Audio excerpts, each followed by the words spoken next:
Qual a importância do manejo para as plantas resistentes?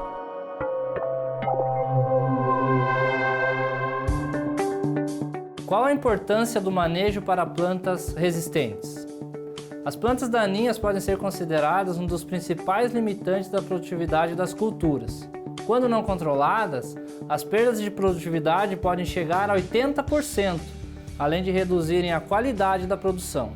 O problema se agrava quando na lavoura existem problemas de resistência aos herbicidas, uma vez que esse é o principal método de controle utilizado em lavouras comerciais. Só na cultura da soja, estima-se que a resistência custe cerca de 9 bilhões anualmente para o Brasil. Os principais problemas envolvem a resistência ao glifosato, herbicida mais utilizado no mundo. Justamente pela grande utilização é que a resistência ao glifosato foi selecionada e rapidamente dispersa, principalmente após a adoção do cultivo de culturas resistentes ao glifosato, sobretudo soja, no final da década de 1990. A partir da utilização dessas cultivares, a utilização de outros herbicidas pertencentes a variados mecanismos de ação passou a não mais ocorrer.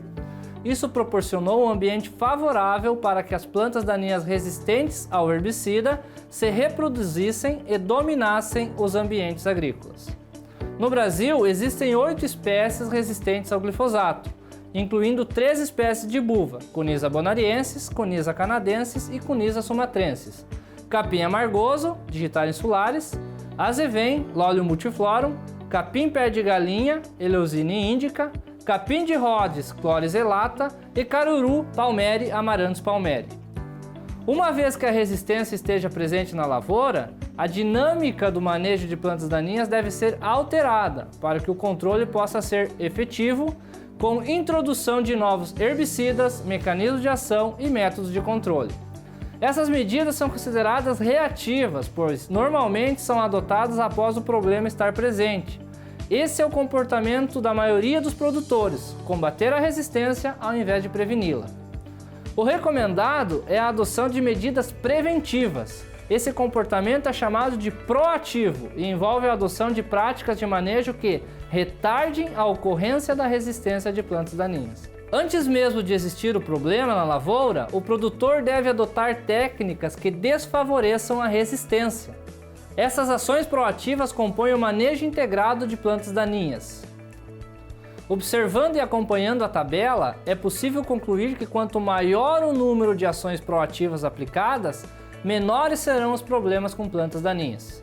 Essas ações proativas incluem a limpeza de áreas não cultivadas, então beiras de estradas e cercas, limpeza de maquinários, uso de sementes certificadas, o controle de plantas jovens, controle em pós-colheita, adoção da rotação de culturas, rotação de métodos de controle, monitoramento e remoção de escapes, rotação de ingredientes ativos e mecanismos de ação, uso de misturas de ingredientes ativos, aplicações sequenciais de herbicidas e a adequação da tecnologia de aplicação.